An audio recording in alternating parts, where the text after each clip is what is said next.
大家好，欢迎收看扣码电竞。S14赛季的英雄联盟电子竞技联赛，在国际赛这一块，除了拳头官方的 MSI 季中冠军赛，还有 S14全球总决赛之外，还有一个新的赛事，就是即将在沙特举办的电竞世界杯。这次的电竞世界杯最大的特点就是奖金极其丰厚，各大赛区队伍都跃跃欲试。之前官方发布的消息显示，沙特电竞世界杯的奖金极高，对应的是各个项目最顶级国际赛的奖金，而且比那个还要更高。也就是说，这次的电竞世界杯奖金要远远高于 S 赛全球总决赛的奖金，这一点对于各大赛区战队的诱惑来说还是蛮大的。原因也很简单，现在电子竞技行业不太景气，各大赛区各大俱乐部都很难赚钱，甚至有很多俱乐部是亏本经营的。所以说，顶级俱乐部都想要去这个比赛去拿点奖金，即使不能拿下冠军，最后获得的奖金数量也是非常可观的。拳头这边旗下的云顶之弈和英雄联盟都是本次电竞世界杯的项目，而最新消息显示，电竞世界杯官方已经率先邀请了 LCK 赛区的 T1 战队参加。这个消息是引发了观众们的热议。关于电竞世界杯，其实观众们了解的还不够多，尤其是参赛资格这一块，之前大家都在猜，结果这个消息出来之后，就知道是怎么回事了。本次电竞世界杯应该是邀请赛的性质，邀请的是各大赛区的流量和实力战队，而在所有队伍中，兼具有顶级流量和实力的队伍只有一支，那就是 T1 战队，其他战队都可以不参加，但是 Faker 选手必须得来。即使是 LCK 赛区季后赛还没有结束，还没有确定最终冠军的情况下，都得邀请 T1。 Faker 是目前我们 LOL 最受瞩目的选手，也是粉丝最多的一个选手，成名于2个节的战斗。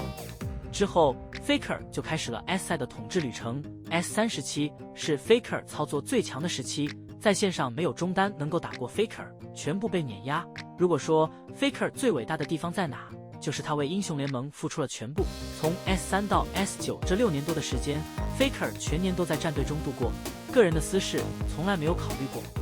Faker 说过，自己在打职业的过程中不会找女朋友，虽然网上总会有很多 Faker 和女主持的传闻，但是也仅是大家的幻想罢了。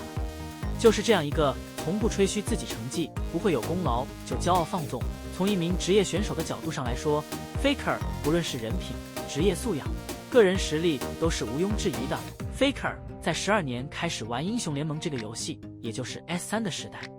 在他熟悉之后，凭借着自己的游戏才能和天赋，才能被 SKT 所录用。当时的 Faker 还不出名，但是安掌门却很出名了。 Faker 在进入春季赛的时候，5分钟就杀掉了安掌门，让 Faker 有了一定的名气。在夏季赛的时候，最后一场 BO5，双方都选用了杰这个英雄，而且 Faker 反杀对面的杰，成为了英雄联盟比赛中的经典操作，这就让 Faker 出名了。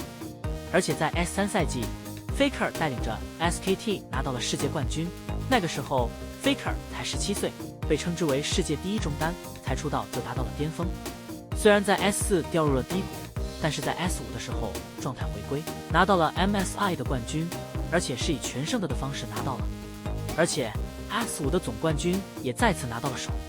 而且 S6 的总冠军也是 Faker，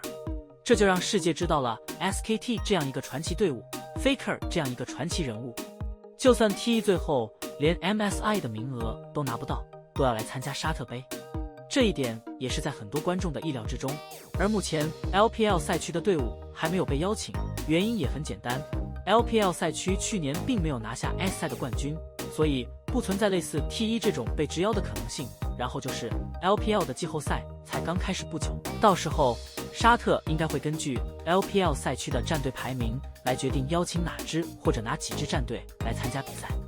预计沙特杯后面应该会先官宣邀请欧美赛区的冠军队伍，最后才会邀请 LPL。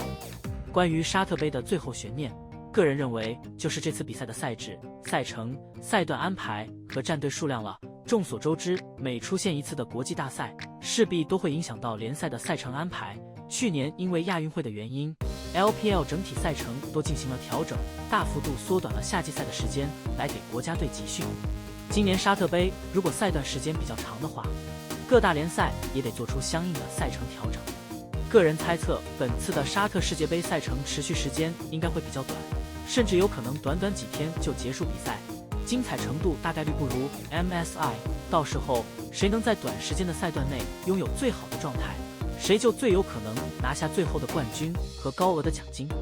然后就是最后到底会邀请多少支战队来，这点也很重要。如果说沙特杯不能做到邀请每个赛区最强的队伍来，或者说数量比较少的话，都会影响到最后的一个冠军的含金量。总之，今年的沙特世界杯从各种角度上来说都是非常值得期待的。后续有相关消息的话，也会第一时间通知大家。好了，以上就是本期的全部内容。